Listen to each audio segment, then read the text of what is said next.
Hi, welcome back. Thank you for dropping in. So I'm in the middle of doing several different repots, and I have two plants that I'm going to repot basically into the same mixture, some with a little bit more of some stuff than others.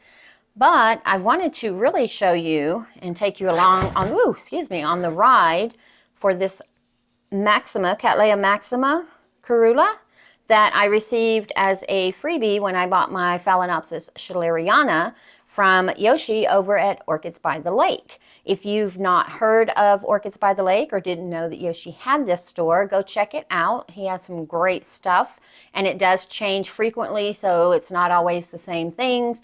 Go check him out. But I got this in July of 2021, like I said. I've had it soaking in a CalMag mix, trying to loosen the roots that I'm pretty sure are in here, and I'm pretty sure that I'm going to have to break this pot. Look at all the growth. So I was going to leave her in here for one more season, but, well, the tag is kind of stuck in there. These two right here are already on the edge of the pot, and she is a very vigorous orchid. So I don't think that she's going to have room for another year, and I don't want to repot her in the middle of winter, even though she would be just fine because she is a continuous grower for me here in my living room. But when I repotted her initially into this, she's been in this setup since September of 2021. And if I remember, I think it's just moss in here because at the time she was a little smaller, and it ended up being two seedlings. So that will be a surprise to see what each seedling is doing. Now, if the roots are all entangled, I'm not separating them. I will be putting her back into a clay pot with moss, but I'm going to add some bark as well for aeration. But I don't know which one of these yet until we get her out and see what she looks like on the inside. Depending how long this takes me, we are also going to repot my Dendrobium latoria. I believe this is the snowflake, mini snowflake, that I got from Nick's Garden Center here in Denver, Colorado, with these blooms, which I've had them on there for a while. If I lose them, not a big deal. More importantly, this new growth, which had started when I first got it, is now starting to really extend. And I do have this Velcro wrap here because she was kind of going off in a wanky direction, so to help her kind of go upright. But she will be producing roots, and I want to get her out of this media because you can see lots of algae build up in there, and then the media itself looks like dirt, so, and it smells pretty bleh. So first though, I do want to do the Cattleya. So I've been thinking long and hard. I have been soaking her probably for about 24 hours in water, and I was going to save this pot, but you know, this pot is $1.50. So I think we're going to break it. I think that's the best way to keep from damaging any roots that might be attached. And this way I can gently take the roots off. That's the idea anyway. So let me just kind of wet the clay pot again. And we're going to use this. So here we go. I didn't break. Oh, this is a good clay pot, guys. I've hit this twice now with this hammer, and it still hasn't broken. So let's try it again. All right, because I'm trying not to damage any of the new growth by laying her down. So let's see. Let's lay her on the side and see if I do it this way. Nope. Well, we'll just have to keep, there it goes. There she goes. Now she's a cracking. But do you see, that's a good pot for $1.50. I got her at Lowe's. So she's just now getting some cracks in there. I will have to hit her a couple of more times. Probably should have wore gloves just in case, but here we are, living life on the edge. And I can use the broken pieces as crocking in other pots. So it still won't go to waste. So let's gently, oh yeah, look at that. Look at those roots coming out. Okay, so let's see. She is in, so she's actually in bark and moss and small bark. Let's see, is it broken enough? Yeah, I think, there we go. right, I just kind of let some of this fall off as it will. And then we're gonna, on this side too. And I will be honest, this is the first time I've ever had to break a pot to free an orchid. So I'm excited about that. Now, what are we gonna do with this tag? Let's see, there's a root right there. Gently, and then it's attached to this one here. If I can just kind of pinch it off just a little bit. There we go. So now I can show you the tag. So that's the tag for that. And here is what we have after 2 years. Not shabby at all. So let me get as much of this. And I did have rocks at the bottom of it, but this is a fantabulous root system. I'm loving this. Not bad. Not too many of them are desiccated. Matter of fact, I have yet to come across one that is soft and soggy. So I'm not going to really take all of the media off. I'm going to get as much of it off as I can because it's been in here for almost 2 years. And this is the New Zealand sphagnum moss. So I probably could have left her in here 1 more year with that. But like I said, I don't think that the new growths on this side had enough room after these two develop, because she will develop a growth. That area will rest for about 3 to 4 weeks, and then there's another shoot coming up. And usually I can see the eye prior to it actually starting. And then this side has lots of new root growth coming right here. The ones with those 2 lovely growths, as well as the one with the individual growth. Normally she does 4 at a time. She only has 3 right now. She does have several eyes. I think she only has 3. Let me see. Yep, she only has 3. I'm not going to take any of the growths off. I'm leaving everything on as is. This way, like I said, I'm not going to separate it. If she happens to come apart on her own, that's fine. We'll put her back in together, but I'm not going to attempt to separate her. And really, I'm just trying to get most of the moss out. The bark, I'm not too worried about it. It's the Orchiata bark, so it's pretty hard still. And it would only be a few pieces, so not too concerned about that. And this is actually taking less time than I imagined that it would. All right, so let's see if I'm going to clean this sheath off right here since I have her out. I'm sure you've heard it said before. I know I've said it. It's a lot easier to clean the sheaths when you have the orchid in your hand as opposed to when they're in the pots. All right, let's see what we have here. Move that out the way. All right, put that down. Let me wipe my hands off. I'm so sorry. How is everyone doing today? Have you started doing any repotting now that spring has been sprung? Like I said in my unboxing video for the Orchid Supply Store, I think spring has almost won her battle with Brother Winter. He's still kind of hanging around, sneaking around here and there, but during the day, it's been up in the low to mid 60s Fahrenheit. But the wind here in the, what they call the Front Range, especially where I live, it's pretty strong. So 65 to me feels more like 45. I can't wait for everybody to settle their differences and for Winter to go on and take his vacation until later on this year so I can put some of my orchids outside. All right, I'm sorry, now I'm picking. Do you do that? Say you're done and then you see a spot and you're like, oh, let me just do this little spot here. All right, let me stop while I'm ahead. Let me move this out of the way and then let's see which one of these will probably be more beneficial. So if we use this one, it's not much bigger.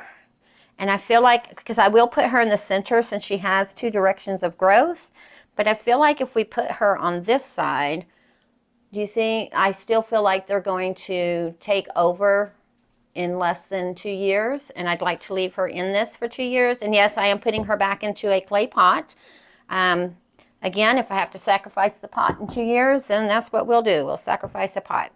And then this one, I think this one will probably be a better option simply because, let me be careful, where's that other growth? There it is. Let me not squeeze on that one. But do you see how much room she has? She has about 2 inches worth of growth. So she can just go wild and crazy, and those roots can go wild and crazy. It is a branching root system. Let me see if I can get that. You can see it a little bit better. She does have a branching root system. Not a lot of branching going on, but look how tight. Look at that. When I put her in here, she did not have a whole lot of roots. One more big old thing of sphagnum moss right there. She didn't have a very vigorous root system. She had a decent root system, but it wasn't very vigorous. So this is not bad. Again, for 2 years, in my opinion. It is a seedling. I do keep it rather damp at all times. So now let me grab my little, I have a little, it's like a little glass ball that I like to use in the bottom of my clay pots, because that's a big hole, and I don't want anything falling through, and I can do that. Usually I'll put the glass ball in there. On second thought though, since I am using moss, I think we'll do moss at the bottom of it this year, or this go around. This way it'll flow even faster than it has in the past, as well as when I soak her, that moss can get wet quicker and absorb through. So what I'm using, let me move this out of the way. Again, clumsy lumsy over here. And move this pot out of the way along with this. So what I'm going to be using is my new sphagnum moss that I purchased from the Orchid Supply Store. And it's not bad, guys. It has a nice mossy smell, if you will. Smells much like the New Zealand sphagnum moss. Only drawback I find is you're going to find leaves. They're dry. They're not wet, but you will find leaves. So don't, if you order this, don't be shocked if you see leaves in there. I did not, however, find a lot of those sticks and long, like, pieces like this. I didn't find too many of those. So not bad. It's nice and fluffy, and like I said, it's got that nice spag smell to it. And let me move my coffee after I drink some. All right, so while I'm moving everything around, if you're enjoying the video so far, go ahead and give it a thumbs up, and I wouldn't mind if you'd subscribe as well. Helps me out, doesn't cost you anything. You don't have to hit the notifications button, so you don't have to know every time I upload, but if you'd like to, go ahead and hit that notifications button, and we'll see each other sooner. So this is the Orchiata Radiata Bark medium that I recently purchased from the Orchid Supply Store. And then this is just some medium pumice that I'm going to put in there as well for aeration, and of course help to retain some moisture, because with a clay pot it will wick the water away, so that'll help hold some of that in. And let's put just a little bit of bark down here at the bottom as well. I'm going to add my mycorrhizal fungi so I don't forget it. And since that moss is already dampened, I don't have to spray it because it'll go ahead and absorb on in there. And click, put a little bit more, and now we get to set her in the center. Where's that new growth? I don't want to touch the new growth. Well, this side I'm going to have to. And we'll put some more spag in. And then I'm just going to put majority of sphagnum moss back in here, along with some of the bark. And then, like I said, she will be able to sit in here for at least 2, if not 3 years, depending on how quickly she decides to grow growths. Grow growths, is that? Yeah, well, it is now. Grow her new growths. And with it being the Orchiata bark, it does last a little bit longer than the bark that we would buy in, like the reptile bark. I found that this actually does last quite a bit longer, quite better than that. I do still use that occasionally, depending on what I'm using it for. If I know I'm going to be repotting an orchid sooner rather than later, then I'm not even going to lie, I will still use that. All right, and then we'll put some, and I'm just putting the moss in here very loosely. I'm not packing it in because Cattleyas do like the air around their roots. They do like that quick wet dry cycle.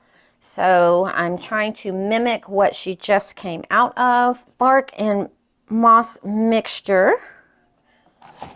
And then let's put some bark in here. And then I'm just using my fingers. Let me turn it around. I'm just using my fingers to kind of jiggle it in there. Usually with plastic pots, you can kind of tap the side.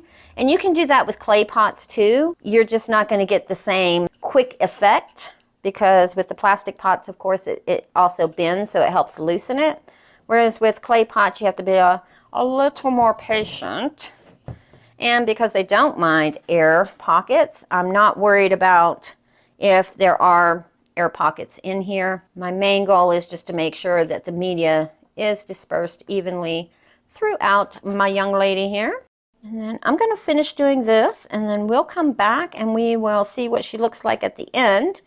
And then maybe we'll attempt the Latoria. So I will be right back. All right, so she is all potted up, and I decided not to use the pumice simply because there is quite a bit of spag moss in here. And the bark, I don't want to overload Miss Lady here with too much moisture because she's not used to that. But look how pretty she looks. Look at that. Beautiful. I cannot wait for her to fill out this pot. So she's got about an inch on either side here. And who knows, maybe now that she has room, maybe she'll push out something back here. One never knows. So I would assume she is probably about another year or so off of blooming size. But with the way she's going, she may bloom for us next year. Yay. Let me set her to the side and give me a second. Let me grab some more bark. She's just right here. But this is what I am using, guys. The Orchiata Bark that I got from the Orchid Supply Store. And if you would like to get 12% off, actually that's the fir bark. The Orchiata Bark, I had it even closer. Silly me, sorry about that. That's what I get. But you can get the fir bark there too. This is what we're using, the medium Orchiata Bark. But if you want to get your 12% off of your supplies, plants, pots, anything that you need, go ahead and go to orchidsupply.com. Type in TRISH in the coupon area at checkout and get your 12% on anything that you purchase. As many times as you'd like to use that coupon, you can. It is a multi-use coupon. I know some coupons that are offered discounts are one-time use, but this one here is a multi-use. And I just noticed something, guys. Look what I did. I don't know. Let's see if I can put it on here and see if you can see it better. But I managed to break a little root off of our Cattleya. Good thing she's got plenty of them. So the Latoria, this one here. Now I've been working with this crappy media, and I'm pretty sure she's been in it for a while. And let me just move the wrap up just a little bit to make sure that I remember it's there. So I am going to squeeze this pot, and once I get her out, you're going to see all of the algae that's built up in here. She had another new growth right here, but in transporting her home, I ended up breaking it. And let's just see how we're going to do this, because these bottom of these canes are very, very fragile, guys. Very fragile. So there we go. Here she comes. All right, yeah, let me show you. Look at that. Eek. I will wash this and reuse it, but look at this media. Look at this. Looks like dirt. It is bark. It's just very old bark, and it looks like she's in bark and moss. And probably should have watered her first, but I grabbed her because I was going to grab her and then do her and the Cattleya at the same time. And then I thought, oh, you know what? The Cattleya, I'd like to film that. So that's how we ended up here. So I'm going to let her soak for a few minutes, and then, or maybe, let's see. Yeah, because this media is, it's very, very hard. I may end up damaging roots if I continue. So we'll let her soak for a little bit, and then I'll come back. If I don't come back, then I'll just show you the finished product, but it looks like there's going to be some interesting stuff in here. See you in a bit.